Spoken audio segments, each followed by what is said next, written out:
Assalamualaikum warahmatullahi wabarakatuh. Ya, mengenai pertanyaan Pak Bahar tentang kejadian bumi ini, bahwa ilmu pengetahuan sangat sejalan dengan Al-Quran. Jadi al-haqqu mir rabbik, inilah kebenaran nyata dan la raiba fihi, tidak boleh diragukan. Jadi kalau ada satu saat ada yang bertentangan menurut ilmu pengetahuan, bukan Qurannya yang dirubah, tapi ilmu pengetahuan itu barangkali belum sampai ke sana, karena ini kebenaran mutlak. Nah, dalam As-Sumar yang disinggung tadi itu memang disebut di situ, Pak. Halakas samawati wal ard, Allah menciptakan langit bil haqqi, dengan benar, artinya ada tujuan. Iya. Yukawwirul laila 'alan nahari, dia menutupi, ya. Jadi di sini bermakna dia memasukkan malam. Itu sebenarnya ciri-ciri perputaran itu. Ya. Di sini yukarrul laila 'alan nahari wa yukarrul nahara 'alal lail. Dan memasukkan siang dan malam. Artinya ini penggambaran perputaran. Ya.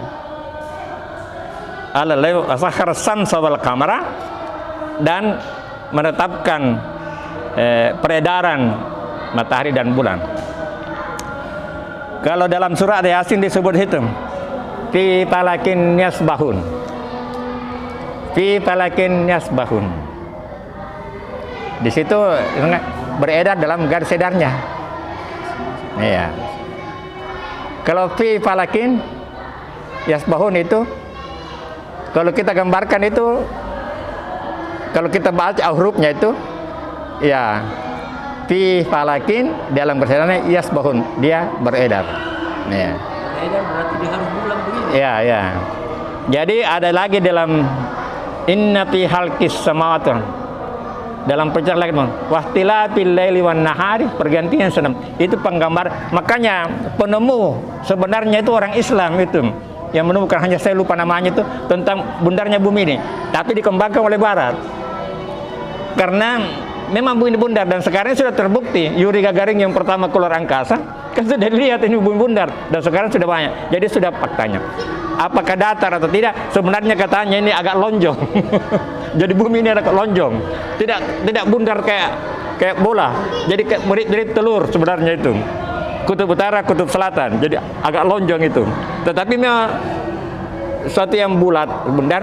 Makanya Pak itu, kalau kita bicara getaran, kalau saya bicara ini Pak sampai di Amerika Pak, tapi kecil, sama dengan tsunami.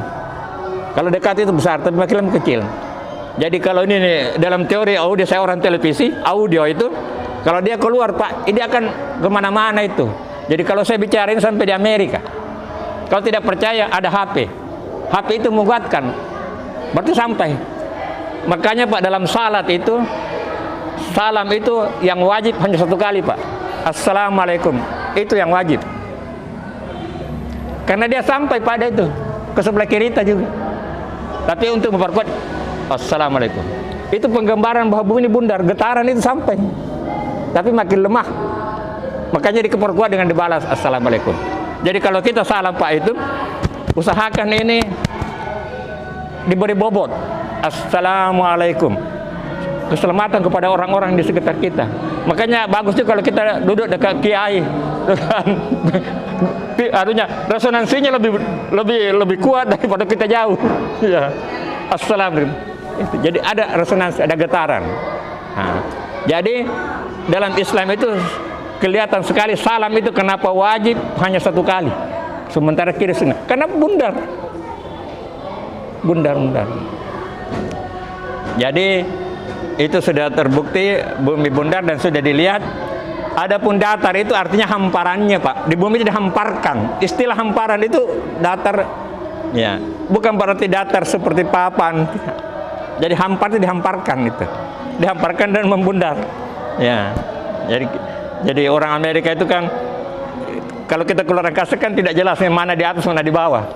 Tapi karena gravitasi bumi, maka kita berdiri ini, gravitasi bumi. Jadi kita berdiri ini seakan-akan ini yang di bawah. Tapi sebenarnya itu atas dan bawah itu tidak jelas. Hanya karena ada gravitasi bumi. Jadi itu Pak tadi ya, jadi anunya sudah jelas ada tanda-tandanya di Quran. Pergantian semalam memang menggambarkan bumi bundar. Kemudian mengenai hari raya itu, kita hormati keyakinan orang masing-masing, tapi sesuai fakta. Ini fakta bahwa pada tanggal 25 Desember itu adalah hari ulang tahunnya Dewa Matahari. Dewa Matahari, karena itu dari Roma dulu pengusaha. Ya, jadi itu ulang tahunnya Dewa Matahari. Nah, tetapi kita menghargai orang-orang yang merayakannya, tapi sesuai dengan kitab kita, sesuai dengan Quran kita dijelaskan bahwa la ilaha illallah, tidak ada Tuhan selain Allah. Dan bulan suci kita bagi orang Islam hanya 2 perayaan itu, Idul Fitri dan Idul Adha. Ini kita bicara berdasarkan Quran. Jadi menurut Quran, Isa itu lahir pada saat kurma berbuah. Itu di Quran dijelaskan itu. Kurma berbuah itu pada bulan Juli atau Agustus. Jadi bukan Desember. Itu menurut petunjuk Quran. Dan di situ disuruh Maryam untuk menggoyang kurma. Kalau kita pikir itu bagaimana seorang perempuan harus menggoyang kurma itu. Tapi di situ dari Pak Ismail saya dengar itu waktunya kita kaji itu, sebenarnya dia diajar berkuat karena dia melahirkan. Tapi disuruh menggoyang kurma supaya dia berkuat karena dia tidak pengalaman untuk berkuat. Nah, itu minta dan dengan begitunya akhirnya jatuhlah buah kurma itu. Jadi dia bertindak dan Allah menggerakkan itu. Jadi ada syaratnya.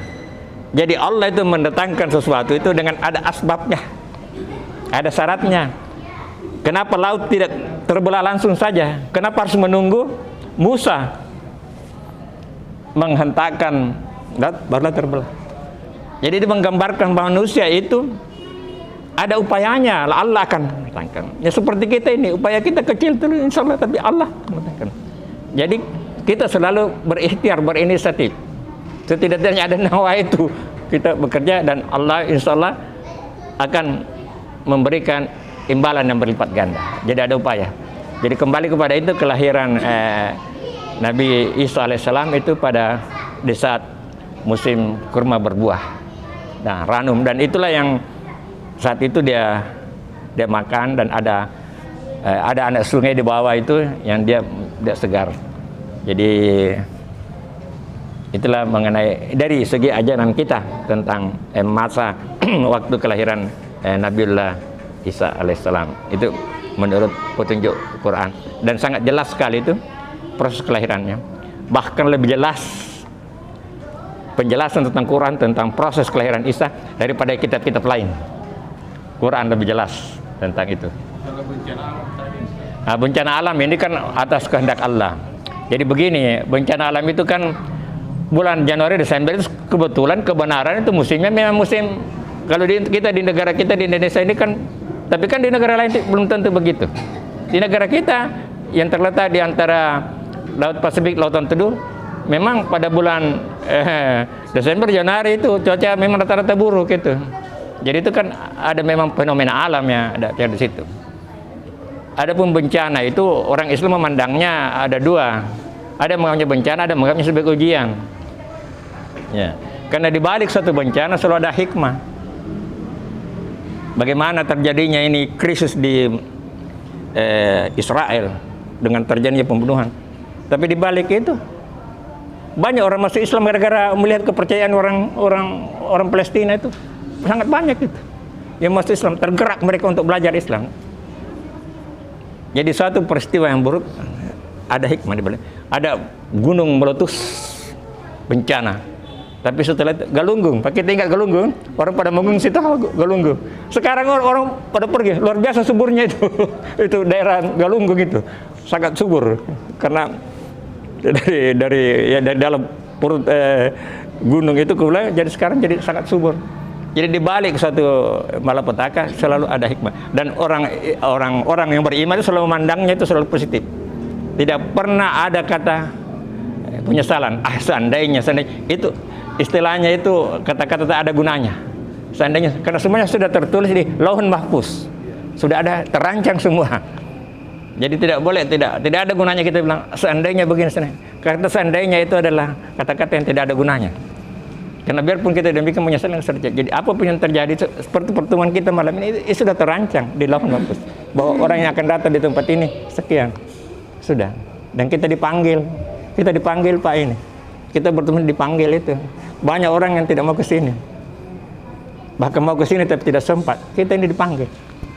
Dan itu semua terancang di Lauhun Mahfuz. Ya. Dan kita berbagi kepada saudara kita ini karena kita sedikit, enggak sekitar 10 orang, tapi perhitungan waktu kita buat rata-ratanya itu kita ditonton rata-rata 40 orang di luar masjid. Dan sekarang kelihatannya bertambah. Ya, karena kita sekarang ini sudah untuk Kandar Andur sudah ditonton oleh 56.000 penonton. Kalau subscribernya itu 800 lebih. 800 saya lupa berapa lebihnya itu, 800.